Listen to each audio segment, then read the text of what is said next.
আমার দাবি ন্যায্য দাবি এই আইন বাতিল করো এই আইন বাতিল করো মুসলমান বিরোধী সরকার হায় হায় মুসলমান বিরোধী সরকার হায় হায় ধর্ম নয় রাজনীতি বন্ধ করো ধর্ম নয় রাজনীতি বন্ধ করো জয় আয়খ জয় আয়খ জয় আয়খ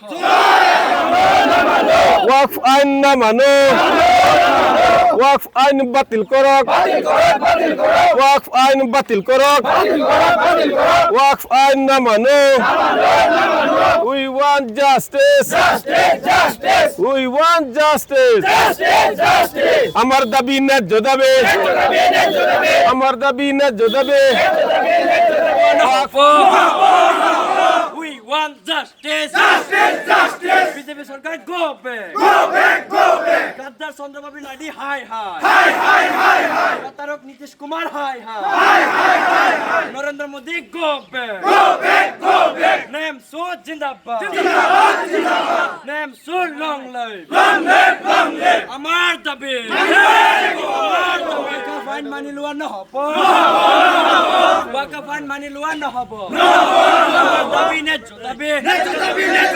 আমার দাবি ন্যায্য দাবি এই আইন বাতিল করো বিজেপি দেখা পাইছে আপোনালোকে সমগ্ৰ ভাৰতবৰ্ষতে আজি মুছলমানসকলে ৰাজপথত আহিবলৈ বাধ্য হৈছে আমি নেমছুৱে অসমৰ বিভিন্ন ঠাইত আমি গণতান্ত্ৰিকভাৱে শান্তিপূৰ্ণ আন্দোলন কৰি আছোঁ আমি আমাৰ অধিকাৰ বিচাৰি আজি আন্দোলন কৰিব লগা হৈছে যি মুছলমানসকলে ভাৰত স্বাধীনতা আন্দোলনত অংশগ্ৰহণ কৰি ইংৰাজৰ হত্যাৰ বলি হ'ব লগা হৈছিল ইংৰাজৰ ফাঁচি কাঠত ওলাব লগা হৈছিল আমাৰ মৌলানা মুফতি কাৰীসকলে ভাৰত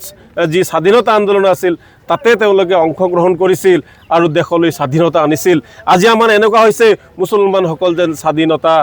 স্বাধীনতা পায়ো যেন স্বাধীনতা হেৰুৱাব লগা হৈছে যেন মুছলমানসকল স্বাধীন দেশৰ নাগৰিক নহয় এনেকুৱা যেন কৰি ৰাখিছে বিজেপি চৰকাৰে আমাৰ যি পূৰ্বপুৰুষে দিয়া সম্পত্তি এই সম্পত্তি বৰ্তমান বিজেপি চৰকাৰে যি হস্তক্ষেপ কৰিছে মুকেশ আম্বানীৰ মানে নিৰ্দেশমৰ্মেই হওক মুকেশ আম্বানীৰ কথা মতেই হওক আমাৰ মুছলমানৰ সম্পত্তি তেওঁলোকে নিব বিচাৰিছে আমাৰ মছজিদ মাদ্ৰাছা কবৰস্থানৰ সম্পত্তি তেওঁলোকৰ নজৰ পৰিছে যোৱাকালি আমি দেখিছোঁ যে ভাৰতবৰ্ষৰ কেন্দ্ৰীয় সংখ্যালঘু পৰিক্ৰমা বিভাগৰ মন্ত্ৰী কিৰেণ ৰিজিজু ডাঙৰীয়া এটা ষ্টেটমেণ্ট দিছে আৰু অসম ৰাজ্যিক বিজেপিৰ সভাপতি দিলীপ শইকীয়া ডাঙৰীয়াও তেওঁলোকে তেওঁৰ ফেচবুকত আপলোড দিছে যে কোনো কবৰস্থান নষ্ট নহয় মুছলমানৰ অধিকাৰ খৰ্ব কৰা নহয় মছজিদ মাদ্ৰাছাত খৰ্ব কৰা নহয় আমি তেওঁৰ বক্তব্য শুনিবলৈ ভাল পাইছিলোঁ কিন্তু আপোনালোকৰ সংবাদ মাধ্যমত আজি দেখিছোঁ যে মধ্যপ্ৰদেশৰ পাল্লাত আজি বুলডোজাৰ চলিছে মাদ্ৰাছাৰ ওপৰত মছজিদৰ ওপৰত ইয়াতকৈ দুৰ্ভাগ্যৰ কথা কি আছে ভাৰতবৰ্ষই আমাক অধিকাৰ দিছে এখন গণতান্ত্ৰিক গণৰাষ্ট্ৰ হয় সৰ্ববৃহৎ গণৰাষ্ট্ৰত আজি মুছলমানে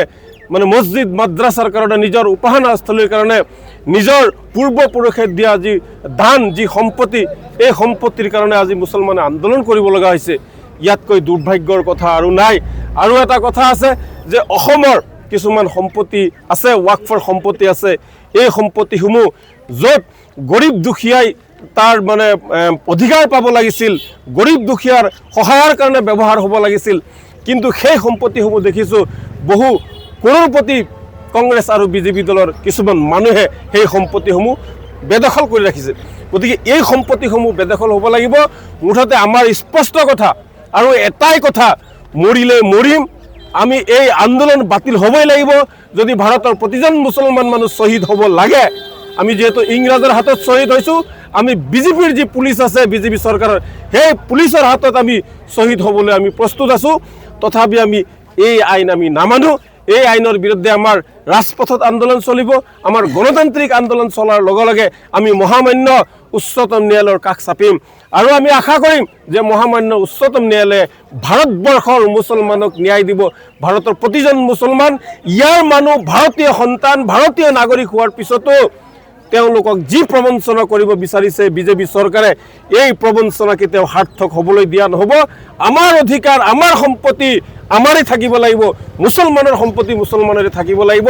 চৰকাৰৰ দায়িত্ব আছে সংবিধান মতে চৰকাৰৰ দায়িত্ব আছে কোনোবা এখন জাতি জনগোষ্ঠীয়ে যদি তেওঁলোকৰ শৈক্ষিক সামাজিক উত্তৰণৰ কাৰণে কিবা অসুবিধা হয় তাতে চৰকাৰে সুবিধাৰ কাৰণে ন্যায় নিৰাপত্তাৰ কাৰণে চৰকাৰে সুবিধা প্ৰদান কৰিব লাগে তাৰ পৰিৱৰ্তে যি লুণ্ঠনৰ প্ৰক্ৰিয়া আৰম্ভ কৰিব বিচাৰিছে মুছলমানসকলক যি ন্যায়ৰ পৰা বঞ্চিত কৰিব বিচাৰিছে মুছলমানসকল আৰু বহি থাকিলে নহ'ব মুছলমানসকল ৰাজপথত আন্দোলন কৰিব আৰু আশা কৰিম যে প্ৰতিজন ভাৰতবৰ্ষৰ মুছলমানসকলে মহামান্য ৰাষ্ট্ৰপতিলৈ আপোনালোকে পত্ৰ প্ৰেৰণ কৰক আৰু চিফ জাষ্টিছলৈ আপোনালোকে পত্ৰ প্ৰেৰণ কৰক সমগ্ৰ ভাৰততে আন্দোলন হৈছে তাৰপিছতো বিল আইনলৈ পৰিণত হ'ল আপোনালোকৰ আন্দোলন চলি থাকিব আপোনালোকৰ আন্দোলন বিফল কৰা নাই নে চৰকাৰে আমিতো কৈয়ে আছোঁ যে আমি গণতান্ত্ৰিক আন্দোলন কৰিম চৰকাৰে চেষ্টা কৰিবই তেওঁলোকৰ এতিয়া ক্ষমতা আছে তেওঁলোকে ক্ষমতা অপব্যৱহাৰ কৰিবই জনতাৰ কণ্ঠ তেওঁলোকে বন্ধ কৰিবলৈ চেষ্টা কৰিব কিন্তু যেতিয়া আমাৰ অধিকাৰ কাঢ়ি লৈ যাব আমাৰ সম্পত্তি লৈ যাব আমাৰ মাদ্ৰাছা মছজিদ কবৰস্থানত তেওঁলোকৰ নজৰ যাব আমি জানো বহি থাকিম ইছলাম ধৰ্মৰ মানুহ আল্লাহ বিশ্বাসী মানুহ ইছলাম ধৰ্মৰ মানুহ নবী বিশ্বাসী মানুহ ইছলাম ধৰ্মৰ মানুহ কোৰআন বিশ্বাসী মানুহ আমি আল্লাহ বাদে আমি কাকো ভয় নকৰোঁ আমি একমাত্ৰ